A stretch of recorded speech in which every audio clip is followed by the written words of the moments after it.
Good evening. Hopefully this stays. Sit with me while I take care of my 42-year-old skin. Today my son came.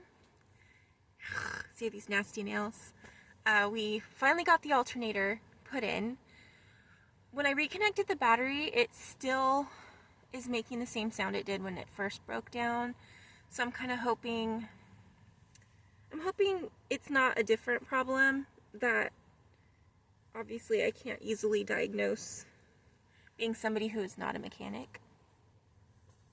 I can't pay a mechanic, so fingers crossed. Tomorrow he's going to carry the battery for me to the nearest AutoZone, and they said that they could charge it for free. I don't have to own it. So, I mean, I don't have to have bought my battery from there. I was kind of thinking about, I was watching Charlotte Dobre, and I really like her, and they were doing a thing on, like, false friends, or, like, catfishing, internet catfishing. I have a story, but I don't even know if I actually got catfished or not, but I do know someone who actually did, and I can tell that story another time. But let's talk about the time I thought that I was in love with, mutually, an NFL player. Now, I don't like sports. I don't know anything about football. I met this guy on AOL, like dating or whatever it was back then. This was in 2001, and I was 18 or 19. I think I was 19. I'm not sure. 18 to 19. So anyway, he was 3 years older than me. His name was Josh Millard. He said it was pronounced Millard, but spelled like Mallard, like the duck. And we became friends. And this is before NFL was even involved. As far as I knew, he went to UGA, University of Georgia, Athens, I think is what it stands for. He lived in Savannah. He had his name was Joshua Benjamin, by the way, if anyone Googles him. He had a little brother named Joey, supposedly, and his mother's name was Mary, and his father's name was Fred. Josh's friend supposedly hooked us up, or like found me and sent him my profile to talk, because I guess he needed like some female influence in his life or companionship or something. His friend wanted him to meet somebody. I was not his type.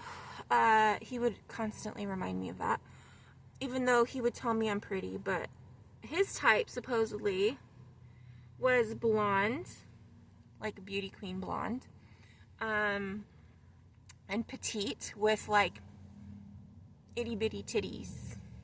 Can I say that on here? I don't know. He said his father always taught him that more than a handful is a waist. As a man, I don't really get that, but that's okay. That's okay. We all have our preferences. I'm not even mad at it. But we would talk all day online, and which of course quickly moved to phone calls. We would talk all day, and then, or a lot of the day, and then every night he would call me. And eventually we got this routine where he would call me at 9 p.m. At the time, I lived with my great-grandmother, who was Southern. She's from, originally born in Arkansas, born and raised, and then my great-grandfather was from Texas. So I'm Southern by association. I was raised very Southern, very old-fashioned. So we got along really well. He would call the house, and if I wasn't in, or sometimes my grandma would just answer the phone, and they would talk, and he had a very deep voice, and she would be like, "That man's on the phone," and I'm thinking, he's only 21. I think he was 21 at the time. And I was like, he's 21, 22. Like, he's not even that old. Supposedly, like, I don't know if this is because he was from Georgia, or if he's just, like, privileged, or I don't know if this is normal, but he had a helper, he said, or I'm not sure how that worked. I can't remember. But she helped him, like, do paperwork and stuff, and, like, clean his dorm, and, like, get things done for him. And she was an African-American lady, a black lady. And he would, like, he was very, very fond of her, and he would like imitate her, And they do like Mr. Josh and stuff like that. So I remember her, and I just remember she was basically like a personal assistant. It's kind of like, now when I look back, like thinking of all the things she did for him. So he was going to be a history teacher. That was his plan. And then we always said that I was going to be like an interior designer. I was really into that back then. And we would have 3 boys and live, he had a little house on the, supposedly off the side of his parents' house. And it was like on the beach. I don't know if it was the ocean or somewhere else. I don't remember. So this has went on for years. So, he would put off meeting me even before like he got drafted. And I'm gonna speak as if he is who he says he is.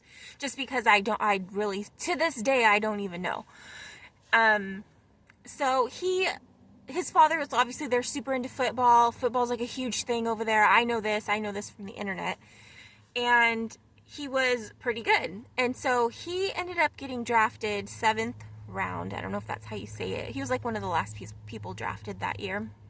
I believe it was 2001. No, 2002, because I met my son's father later that year. So I want to say it was around January 2002, or it was some early 2002 at some point. So he wouldn't like meet me though. He wouldn't like fly me out there or come see me. So I got impatient and I started going on dates to really try to make him jealous. That's why I started dating my son's father, even though when I went out with him, I didn't like him. But, I didn't want to be alone either, and I was young, and I wanted a boyfriend, but really I wanted to make Josh jealous. Excuse me. So, at first I wouldn't claim my son's father. I'm just like that. I'm really weird. It took like a year to hold his hand in public. But every night at 9 o'clock, I had to be home to get that phone call. And as time went on, and our relationship went on, we would go in between his mother's house and my grandma's house living.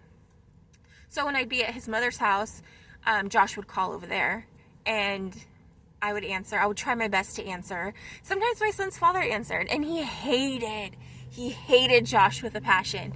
Hated him, and Josh hated him in return. And he hated him because we would say, "I love you" at the end. Because I did. I loved him, and I was very open about it. Like, this is who I'm in love with. And he's like, "But you're with me." I'm like, we're friends, and I love him, and that's it. Like, he won't even see me, so it's okay. Very warped. I do not condone that behavior. I know that was wrong now. At the time, I didn't care. I remember not giving a shit. Just all I cared about was talking to Josh every single night.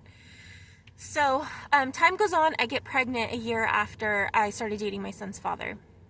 At some point, two of my best friends and we were on this website called Open Diary. This was when online diaries were really, really popular.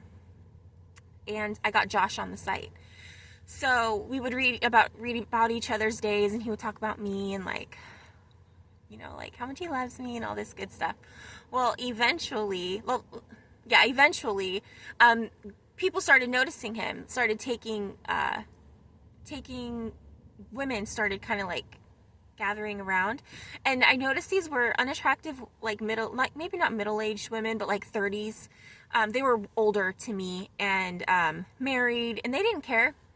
And eventually they all turned on me, and they hated me, and I got very jealous because I could feel him pulling away. And so we would have like fights over it, but nothing really would happen. I had my baby, and my son's father was in and out of jail, and he was very abusive. So Josh wanted to adopt my son. And I told him, yeah, you can adopt him as long as you come out here. You have to be with us. And at this time, I don't remember where I don't remember exactly if he was in Indianapolis or if he was in Florida. I think Indianapolis. I'm not entirely sure, but first he got drafted to the Colts. And really they just mostly used him for practice, I guess, and I don't know what they're called, like the games before the real games. And then I don't remember if he actually played in like the actual like game, like the season games. So I do remember that they would be televised, because even before, or at the beginning of dating my son's father, I remember being home, and I remember him always asking me to watch his games, and I would be like, okay. Even though I don't know what's happening, he told me his number and everything. I don't remember if he would like say he would wave and stuff. I'm sure he did, but I don't know. So I was very into naps. I've always been a night owl, so I would end up oversleeping. Again, I had no interest in football, and I was very like self-centered in a way, like very dumb. Like that's the only word I can think of, like inconsiderate of other people. I just didn't know how to be considerate of other people a lot of times. So I would miss his games. I think I caught like one or two, and really I just remember seeing the little people, and I was just like, okay, I'm out. And then he asked me, and I said, oh, I tuned in for a minute, but I had to go. So that was very disappointing for him. He would always send me so many gifts. He sent me flowers all the time, like so many flowers, especially I really liked white roses. And I remember that if the roses came from 1-800-Flowers, if the roses came and any of them were wilted, he would want a photo. He would call them back, make them send me out a whole new bouquet. I remember one time I got like 3 bouquets that way. Not that I lied or anything. They really were kind of wilted. But yeah, he was always buying me flowers. I remember my 21st birthday when I was pregnant with Thalen. My son, his name is Thalen. He had gotten me 3 dozen flowers, and my son's father brought home 1. So the 1 dozen of, or maybe it was half a dozen. No, it was a whole dozen. He got me a whole dozen of flowers, but then later Josh's flowers came. So then he went back out and got me 2 more dozens of flowers. So I had 6 dozen flowers for my 21st birthday, pregnant with one of these guys' babies. Not the guy I wanted it to be by, though. So yeah. So I have a photo of me like holding the cake, and you can like see the roses. And I had taken a picture of all the roses. They're all different kinds. It was really funny. So, I mean, probably not funny for them, but funny for me. So, anyway, let's fast forward to when I had my baby. So I had my baby, and son's father wasn't there. He was in jail.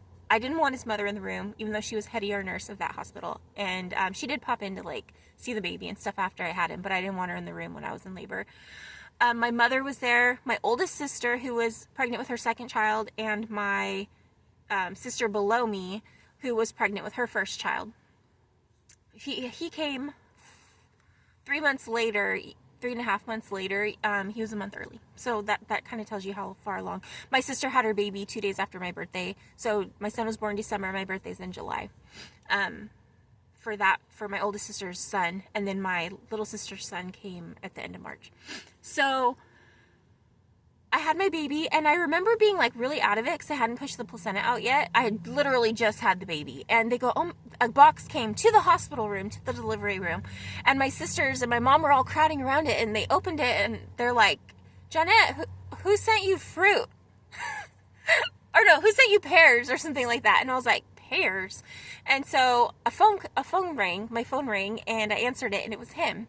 He was literally the first person I spoke to after I had my baby. And I was like hyped up on drugs and endorphins and all this stuff. And I was like, did you send me pears? And he's like, oh, I sent you fruit, like for your health, like, you know, so you can heal well and all that stuff. He was really into like fitness and stuff. I never ate the fruit. It went bad in the fridge. I was not into health. I didn't even get into health for like another 10 years or something like that. So yeah, he sent me a fruit basket, but it was like whole fruit. And he was the first person I spoke to after I had my son. And he was the person who talked to my great-grandmother the most. So he and I had a falling out when my son was still an infant. I think I had already left Thalen's father. I am forgetting one part of the story, though, but I'll continue. We had a falling out because I was so sick of these girls, these women, like harassing me, and him kind of condoning it. And it got to a point where he would say that we were just friends, and he like made it sound like I liked him more than he liked me, even though initially it was like the other way around. Like, really, he was always very attentive, always telling me how much he loved me, how much he wanted to be with me, how he was going to marry me. But for some reason, according to these women, he was telling them like that wasn't true, which pissed me off. I don't remember why I had the password to his diary. I had his password to like his diary and his email and everything. I deleted it, and he got very mad. I thought that was going to take care of the problem. I thought we could just like kind of make up from that little fight, and then we'd be perfectly fine and just us again. No, he made another one and found those people, and they all really hated me after that. In fact, one of the girls, she's been stalking me. The last time she stalked me was, I don't know how many years ago, 5 to 10 years ago. Not even 10 years ago. She would love to just like randomly talk to me and be like, "You're still a train wreck." I'm like, okay, like, you look beautiful. Have a nice life. Leave me alone. Please stop stalking me. So the part that I left out though, where everything really like went downhill, like he wasn't happy with the whole, Thalen's father situation, but Thalen's father had been cheating on me. I found out. We broke up. The girl lied about being pregnant when he and I got back together. She called me and told me that she had an abortion, whatever, I don't care. So, I mean, just to hurt me. So, it wasn't true, by the way. But he and I got pregnant 3 to 4 months after that. I'm not entirely sure of like the time frame because it's like in the middle. Somewhere between 3 and 4 months. And at that time when he was at the house, when all this drama was happening, when we got back together, he had told me that I have to let go of Josh. And he stood there and had me write a letter to Josh, Dear Josh. He told me what to write. I didn't want to do it. I thought that I could send the letter and then talk to Josh and like clear it up and be like, that was just for him. It never dawned on me to stop seeing this dude.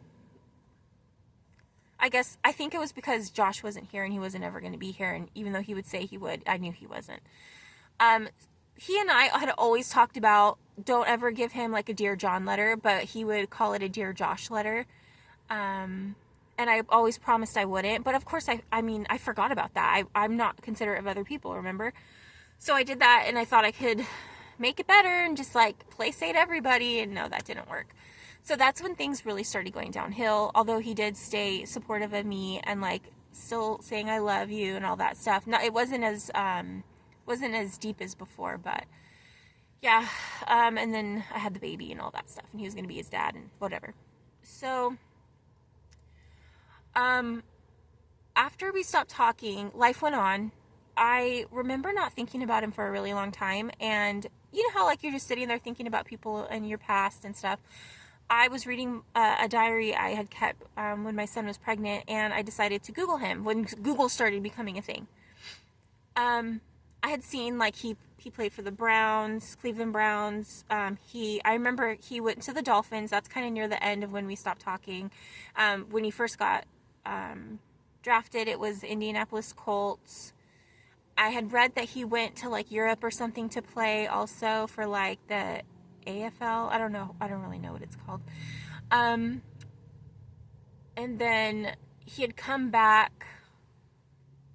I don't remember his whole career, but like I kind of like remember hearing things. And he was in Las Vegas off and on a lot.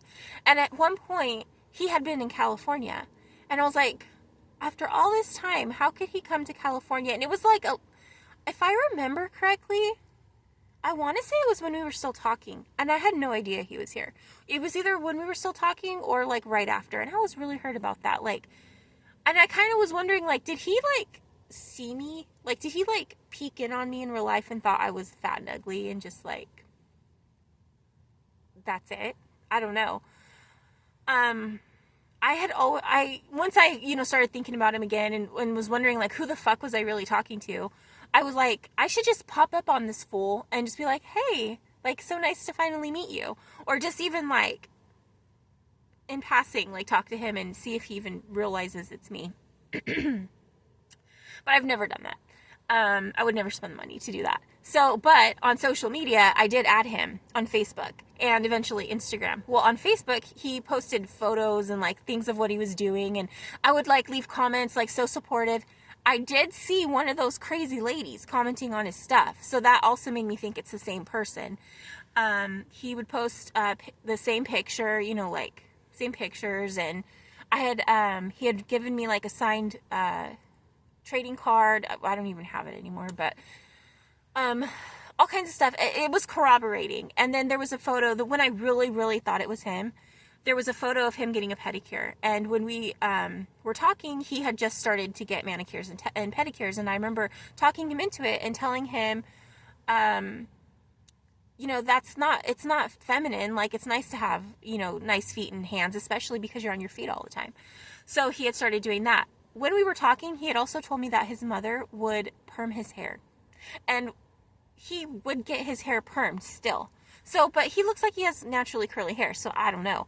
One thing when I started to kind of like, the very first thing that made me start to even question if he really was who he said he was, I had said something like, I would always say he looked like a Greek god. He had this beautiful nose and face. He was so beautiful to me, even though he would say he's ugly. We both know damn well you ain't ugly. You're a really handsome man. But he would look like a Greek god to me, like a statue.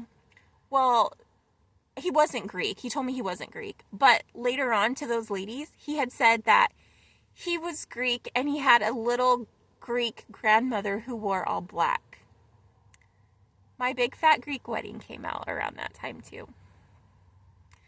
That's when I started questioning. And that was the first time I caught him in a lie. Also, that's what made me question too. So when I wrote to him and I would be like, oh, so glad to see you, you know, getting a pedicure. When I like said something that like clicked, he blocked me. And I was like, what the fuck? And I remember going to like Instagram and I you know, he let me follow him and stuff, like off and on. He would like unblock me, let me follow him, stuff like that. And I'm still like hoping one day we can like talk about everything, like, especially because I wanted to talk to him about my grandma. Not gonna cry. And he was the first person I'd spoken to after I had my baby. So he was like very important to me, even if we hadn't spoken.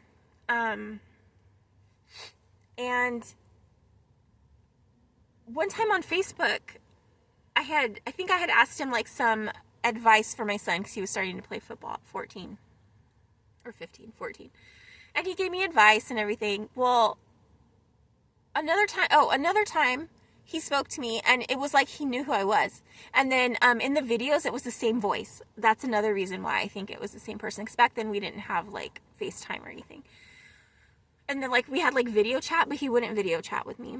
I don't remember why. And I'll say who I thought it might have been if it wasn't really him in a little bit.